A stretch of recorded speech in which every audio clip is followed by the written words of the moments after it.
First pitch at the new South Broad Stadium is supposed to be April of 2025. However, as News 12's Nick Hill joins us from the site, developers are hitting some foul balls as city and county governments have differing messages. Nick.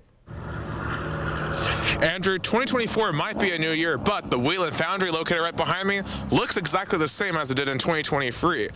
And what does not also look the same is the budget for the stadium or county or city reactions.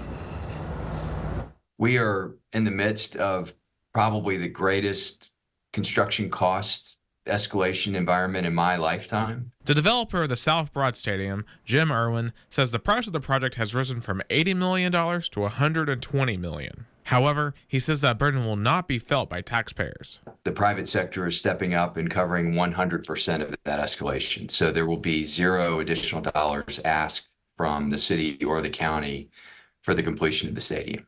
City officials say this rising cost was not surprising, as other cities such as Knoxville have experienced a similar price increase for current stadium projects. They saw an initial approval of bonds for a stadium that they had priced to be $65 million, and they got to a final price of $115 million.